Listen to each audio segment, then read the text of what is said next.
Kumusta mga pre? Pinoy undefeated prospect na si Charly alias Kings Warrior SUAREZ lalaban na ngayong linggo sa California kontra MANUEL AVILA.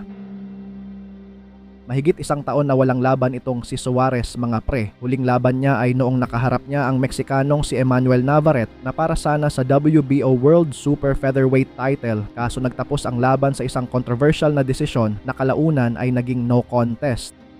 Ngayong linggo muling magbabalik si SUAREZ mga pre, pero hindi din basta-basta ang kanyang makakalaban dahil naging world title contender na din ito at may malawak din na karanasan sa nasabing larangan ng suntukan. Dagdag mo pa na sa huling laban niya ay nanalo pa ito via desisyon. Kaya talagang kaabang-abang ang nasabing laban na mangyayari na ngayong linggo sa California sa Amerika. Pero bago ang kanilang laban ay balikan muna natin ang naging makasaysayang laban ni SUAREZ na kung saan tinalo niya ang undefeated defending champion na Australian.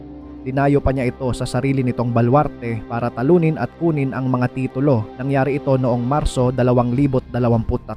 Nakalaban niya ang IBO at WBC Asian Super Featherweight Champion, ang undefeated na si Paul Fleming.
Come on, pull your head up.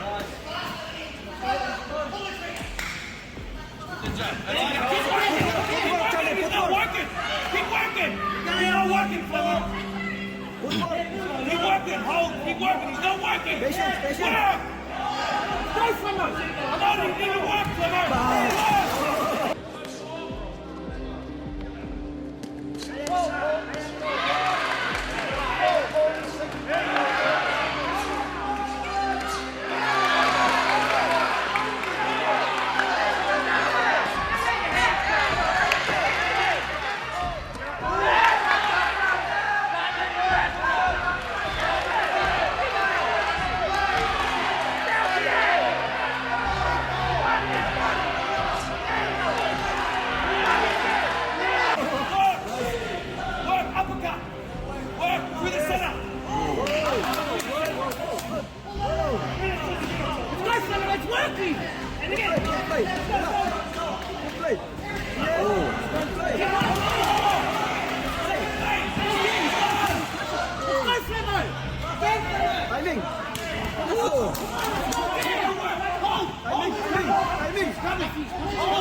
play. Good play. Good play. Good play. Good play. Go inside! Work, buddy. Work. Work!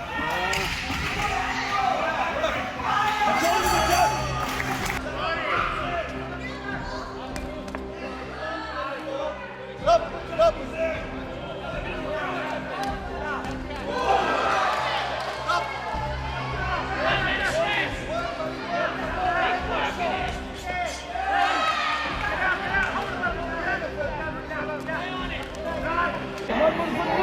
One more.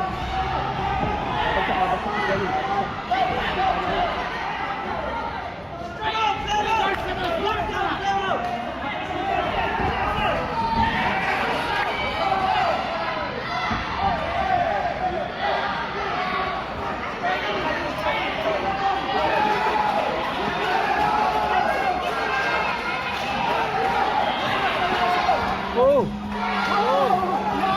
Nice Charlie, guys! Woo!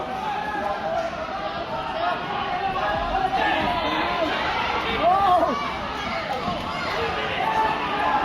Come back! Oh! Senta!